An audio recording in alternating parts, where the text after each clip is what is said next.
The 2-2. He got him. What a way to finish. JoJo Romero closes out the Cubs, but the end of the game was only the beginning of the news coming out of Busch Stadium today. Good evening and welcome to Sports Plus. I am Corey Miller. It's selling season and the Cardinals are officially diving right in. It's been a long time since we've seen St. Louis as sellers, and the exodus started today. Sitting 11 games out of a playoff spot as August dawns, the reality is hard to ignore. It's time to make the most of expiring contracts and set up the club for 2024. John Mozeliak dealt 3 pitchers today to kickstart the craziness. First, Mozeliak and company shipped closer Jordan Hicks to Toronto for pitching prospects Sem Roberts and Adam Kloffenstein. In 5 years in St. Louis, Hicks notched 28 saves and had an ERA just under 4 while throwing some of the fastest pitches in baseball history. The back end of games for the Cardinals will look different the rest of this year, and Oliver Marmol is losing a talented arm. Yeah, it was different. Was notified in the middle of that game that he was headed in. Yeah, it's different. It's going to be different moving forward, and some guys will get opportunities to grow, and we're going to see it. And Hicks, we've seen him grow up and do a really nice job and mature on and off the field, and put together a pretty impressive season and get some big outs for us. So we're in a position where we needed to do it, but our hope is this isn't the last time they're wearing that uniform. The empty lockers would grow in the Cardinals locker room today. Hicks was joined among the traded by Jordan Montgomery and Chris Stratton. The Cards got 2 pitching prospects, Tekoa Roby and John King, along with infielder Thomas Seguis. Mozeliak made it known the team wants pitching, and more pitching in return, but this deal needed a bit more than pitching to get it done. And as for Monty, well, he's never closing the door on a return in free agency.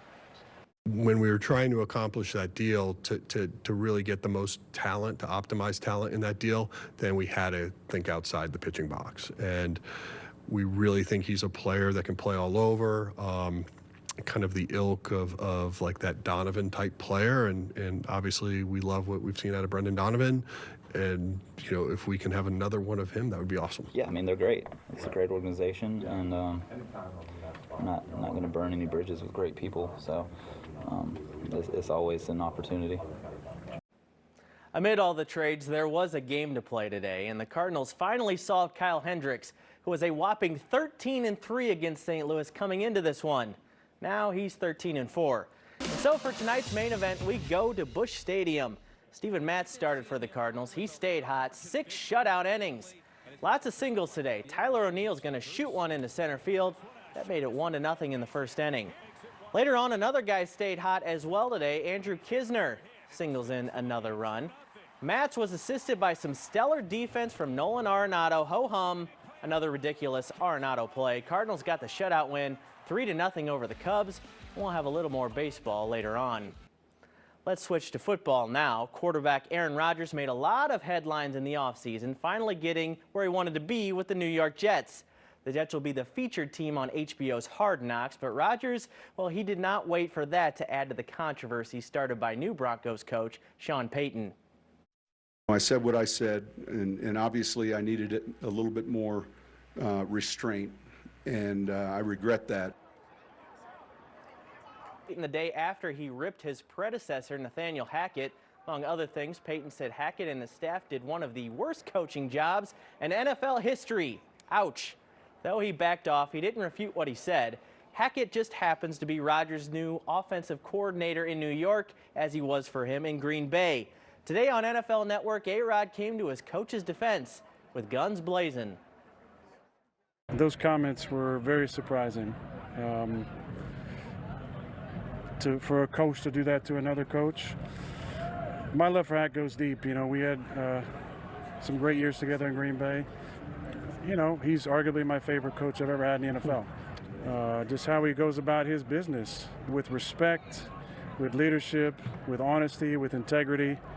And it made me feel bad that someone who's accomplished a lot in the league is that insecure that they have to take another man down to set themselves up for some sort of easy fall if it doesn't go well for that team this year.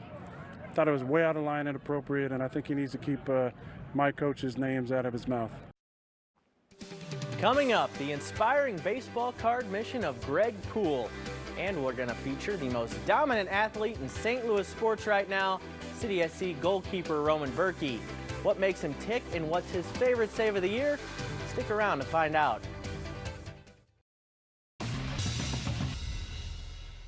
Another trade with St. Louis ties became official today. Max Scherzer is now a Texas Ranger, joining Jordan Montgomery. Scherzer officially waived his no-trade clause, and the Mets agreed to take on a good chunk of Scherzer's salary. As we inch toward Tuesday's 5 p.m. deadline, we've been looking back at some of the more memorable Cardinals deals over the years. The Lou Brock deal is the Mount Everest of that list, but there have been some other doozies over the years, like this one. Outfielder Tony Scott was due to be a free agent after the 1981 season and was in a 2-for-43 slump. He went to Houston for a pitcher named Joaquin Andujar. The trade was made 4 days before the 81-day players' strike, so Andujar didn't pitch for the Cardinals for 2 months. He moved to the starting rotation in 1982 and was a key player for that year's world champs. He won 20 games in 2 of the next 3 seasons, but had a memorable meltdown in the '85 World Series and was traded to Oakland. The Cardinals won't be in it, but the Brewers-Reds battle in the NL Central sure going to be fun. Today, the Brewers got thumped by Matt Olson and the Braves. Olson took over the NL home run lead with 2 bombs, giving him 35. He had 5 RBIs, putting his MLB leading total to 88. Braves win 8-6. Meanwhile, the Reds brought the bats out against the Dodgers. Ellie De La Cruz had 4 hits, including this long home run. Joey Votto drove in 3 as the Reds win 9-zip. They now lead the Brewers by a half game, but they'll be without shortstop Jonathan India for a while. He's got a bad heel. At one point in your life, I bet you owned baseball cards. Maybe you still do. Maybe your mom threw them out when you were 16 and you're still mad at her. I also bet you don't use your baseball cards like Greg Poole does. Poole is changing lives in his southern Illinois town, one card at a time. With photographer and editor Randy Schwenker, we share Poole's mission in tonight's Spotlight Story. Benton is definitely just your small town USA, about 7,000 people. At one point we had 3 or 4 operational coal mines. About 2 hours southeast of St. Louis, Benton could be easy to miss as you drive down I-57. But there's something growing here. After COVID, now that we're about 3 years plus in, I think the town's starting to come back together, and Greg's a large part of that. Greg is this man, Greg Poole. When he's not working his full-time job as a network manager for a special education co-op, he's here. And here is a pretty amazing place. Welcome to Can's Can. It's a baseball card and sports memorabilia shop born out of love. He's collected baseball cards even since when we were little. He'd have like file folders and binders just of cards. A lot of collecting, a lot of trading, a lot of taking binders over to a friend's house on Friday night, and hopefully if you had a good friend, you would leave with a good trade. Especially like guys my age, we're now to the point when you start to have disposable income and you kind of want to relive that childhood. But these baseball cards have a larger purpose. In fact, multiple larger purposes. Every dollar made in Greg's shop goes to helping people, however they may need it. They come in, take what they need, so we have backpacks, books. Books are really popular, deodorant, paper, really anything. On Saturdays, Greg sells cards out front and opens up the back of the shop for teachers and social workers to come in and get whatever they need. No bill, no questions asked. I always describe it to people as it's like walking into the Amazon warehouse. It's seriously like Christmas for a teacher like me who gets to go in there. It's an interesting busy because at any given time that we're open, we'll have 50+ teachers in the back part of our shop and the collectors up here. So we have our own little community in here. But the best part of coming in whenever the shop is open is to watch teachers leave. Their arms are full, they're thankful, they're grateful. Greg doesn't say, see you later. He will write things down that maybe if they didn't have it on that particular day, he'll ask them what they need. So typically, more than likely, this room will be empty after Saturday. But Greg and his family didn't stop with teachers. They deliver home-cooked meals twice a week to people in need around Benton. They set up a Christmas wish list and make weekly donations to local assisted living facilities and chip in wherever else people may need help around town. no is not a word in his vocabulary. If there is a need, he's going to make sure that it's filled. So we have a lot of different things, and so one of the things that we like to say is, yeah, we'll do that. And it's all possible from baseball cards. Definitely number one of any seller is Ohtani. I mean, yes, 34. Yeah, 18 right now, but those will probably be gone the next time we're open. So the top Ohtani card, if I sell it, that's a bed frame. You know, I know the Yachties are a week worth of food, or a food delivery for a week. You know, I've always been terrible at saying like, hey, for 10 cents a day, you can feed a hungry senior. I'm more apt to say you want to buy a Michael Jordan for $40. And remember, this is a side project on top of Greg's full-time job. I don't know if he sleeps. But once you learn about the origins of Cans Can, you understand more about Greg and his big heart. Growing up, had a lot of trauma, had some unfortunate experiences, and so at 16 contemplated suicide. And one of my last acts was going to be, we did a Meals on Wheels route in high school, and I took some of my cards. I had a gigantic collection, and I sold it, and I bought some food for some people on that route, and that was going to be kind of my last thing that I did. And so still here, so obviously what I tried to happen didn't happen, and got back in my truck and looked down and thought, well, I'm here for something. And really, it's just kind of really grown from there, leaps and bounds. And that decision has gone on to benefit countless lives in Southern Illinois, all because of some pieces of cardboard. It started with baseball cards, and it's grown into this, and I just hope that people will continue to bless his mission of what he does, because he has a heart that is so huge. He was able to take his passion in baseball cards and turn it into something that's helping the whole community. Something that doesn't seem like a big deal to some people can make a big deal for other folks. So. If you want to learn more about Greg's mission, you can visit canscanbenton.org. We'll be right back with more Sports Plus.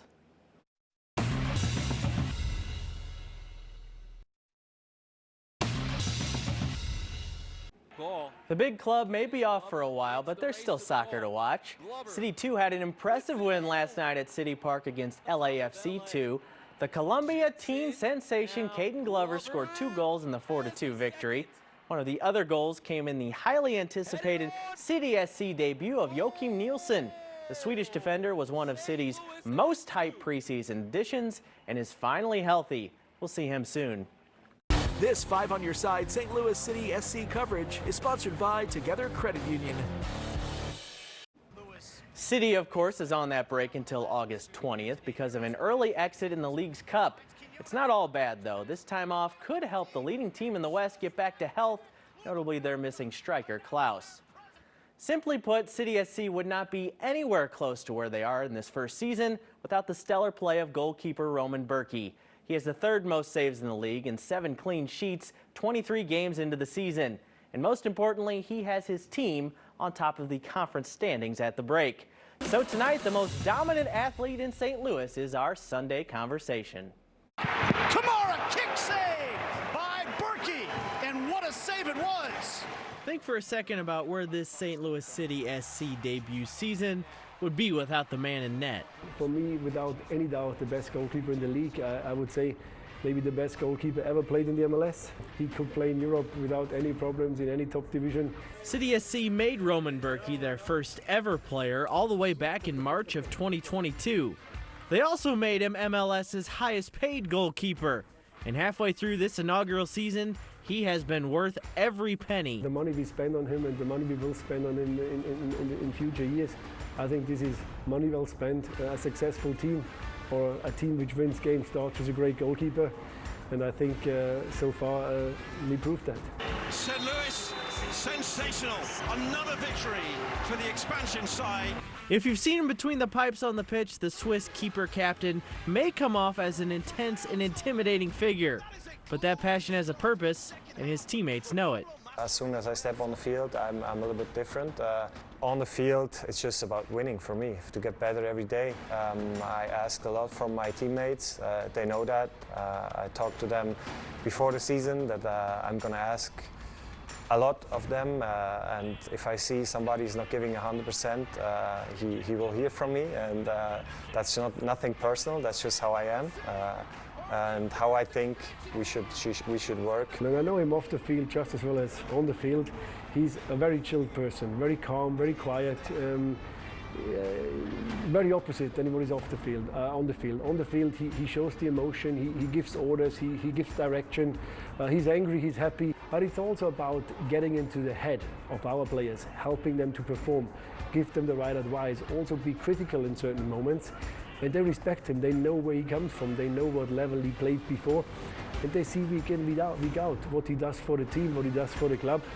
And while the jaw-dropping saves have been almost too numerous to count, Berkey does have a favorite so far. Most likely watch the things I didn't do good, to be honest. But if I have to say a save, I would probably say a difficult save was against San Jose, the free kick against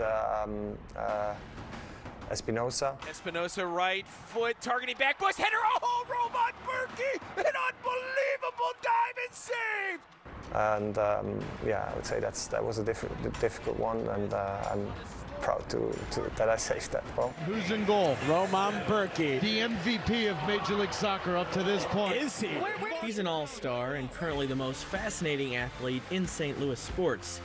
But Berkey's focus is still the same as it was all the way back at the beginning of the season. I said it before the season even started. I said my goal is to go to the playoffs, and we are on a good way.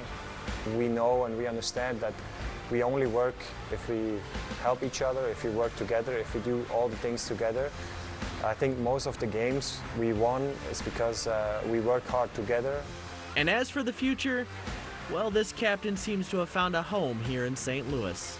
It's just an amazing feeling to be surrounded by a lot of positive people, and just to work here.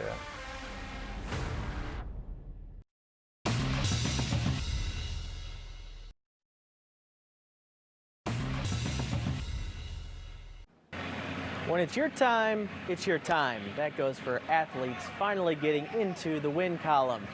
Lee Hodges was on fire at the 3M Open in Minneapolis today. He led by 5 going into today's round, and with shots like this, he won by 7. After 65 starts on tour, Hodges has his first win. Chris Buescher hadn't won in 7 years, but today was his day in Richmond. He overtook Martin Truex Jr. with 50 laps to go and held on after a restart 3 laps from the end. He also qualified for the NASCAR Cup playoffs with the win, the 3rd of his career. Time now for the Victory Men's Health, Frankly Speaking.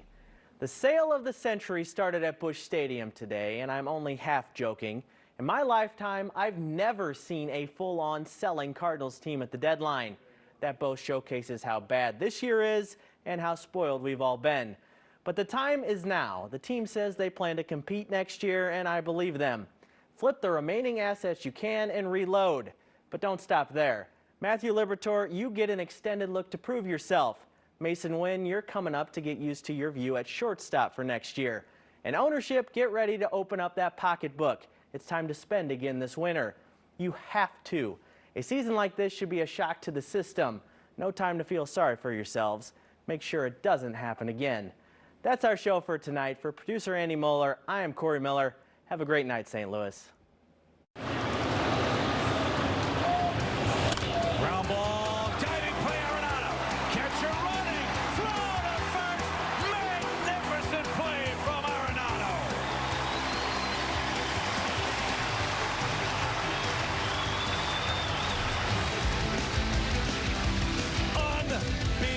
Unbelievable play.